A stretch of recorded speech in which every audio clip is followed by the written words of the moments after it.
महल की विशाल कक्ष जो सदियों से राजवंश की गरिमा और इतिहास की गूंज को संभाले हुए थी, उस सुबह सुनहरी धूप से चमक रही थी।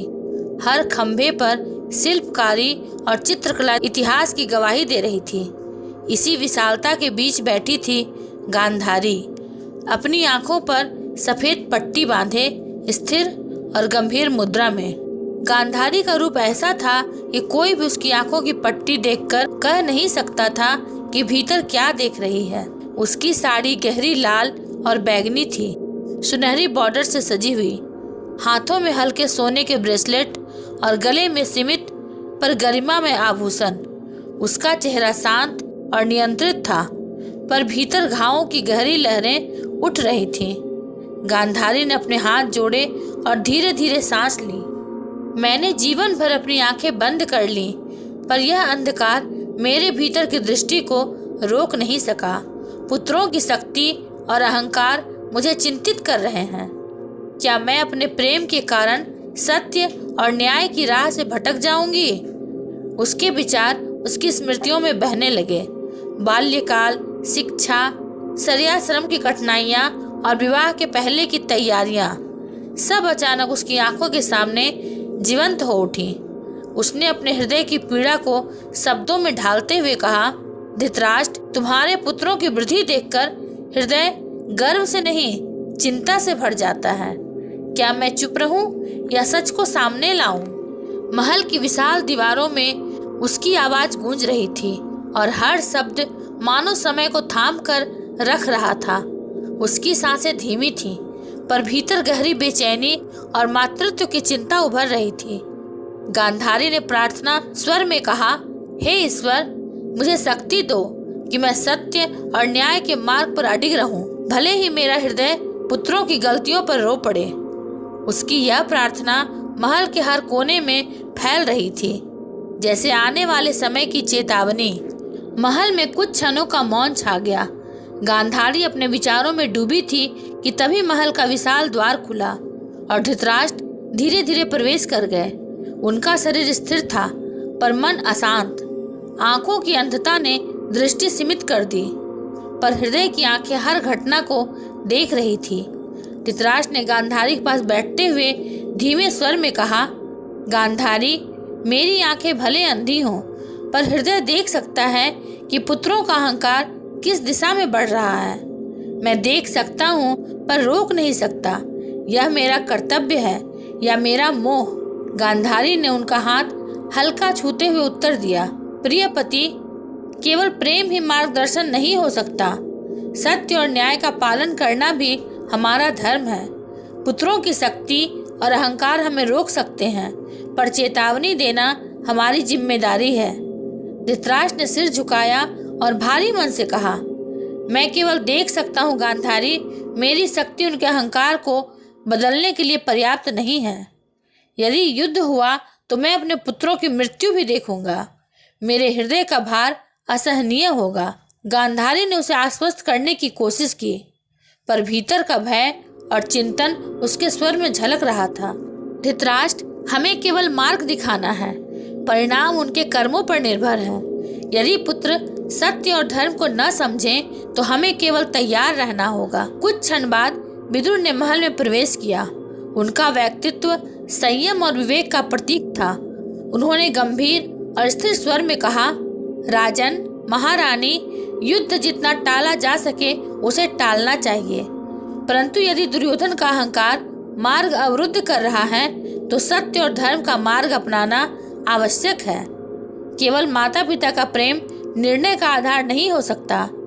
गांधारी ने उसकी ओर दृष्टि डालते हुए पूछा, विदुर, क्या तुम सचमुच मानते हो कि दुर्योधन इतना अंधा है कि सत्य उसके हृदय तक नहीं पहुंच सकता?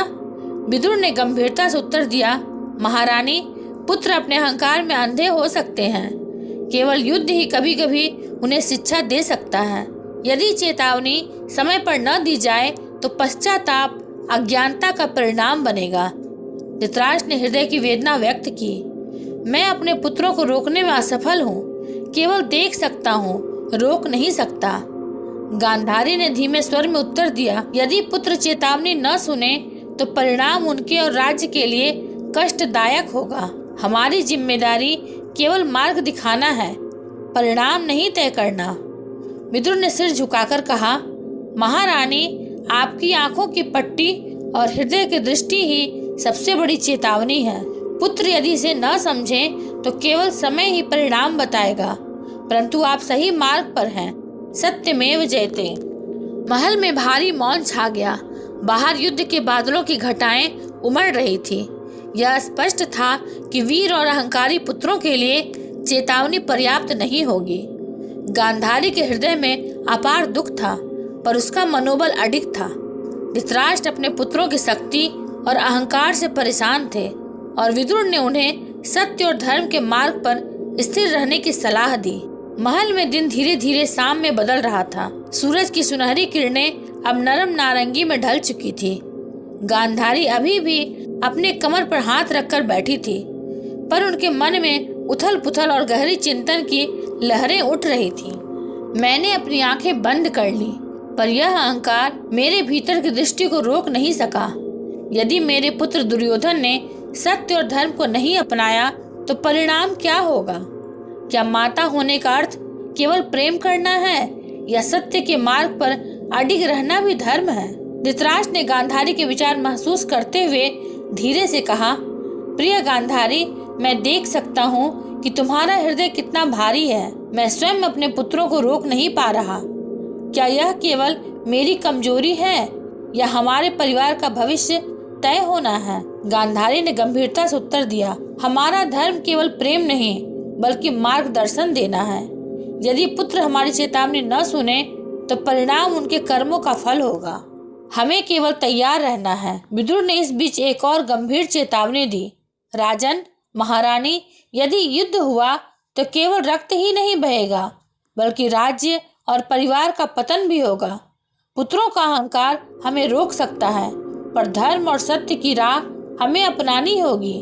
गांधारी ने सिर झुकाया और हाथ जोड़कर प्रार्थना की, हे ईश्वर, यदि युद्ध निवारण योग्य न हो तो मुझे इसे सहन करने की शक्ति दें। केवल मेरे हृदय का दुख ही नहीं बल्कि सत्य और न्याय का मार्ग भी हमेशा स्थिर रहे। धृतराष्ट्र ने धीरे से कहा, मुझे डर है गांधारी, यदि युद्ध हुआ तो मैं अपने पुत्रों की मृत्यु देखूंगा। क्या यह मेरा कर्तव्य है कि मैं उन्हें बचाऊं या धर्म और न्याय का पालन करूं? विदुर ने समझाया, कभी कभी कर्तव्य सबसे कठिन मार्ग दिखाता है। पुत्रों का अहंकार माता पिता की शक्ति से बाहर है, पर मार्गदर्शन देना आपका धर्म है। महल में मौन छा गया। बाहर आसमान में युद्ध के बादलों की घटाएं घिर रही थीं, जैसे प्रकृति भी आने वाले संकट की चेतावनी दे रही हो। गांधारी ने फिर अपने आप से कहा, मैंने अपने जीवन का अधिकांश समय धर्म, न्याय और सत्य के मार्ग पर बिताया। अब भी पुत्र चाहे जो करे, मैं सत्य के मार्ग से हटूंगी नहीं। धृतराष्ट्र अपने हृदय की पीड़ा और पुत्रों की शक्ति की चिंता में डूबा था। विदुर ने सिर झुकाकर कहा, महारानी, आपकी आंखों की पट्टी और हृदय की दृष्टि ही सबसे बड़ी चेतावनी है। पुत्र यदि इसे न समझे तो केवल समय परिणाम बताएगा, परंतु आप सही मार्ग पर हैं। महल में गहरा मौन छा गया।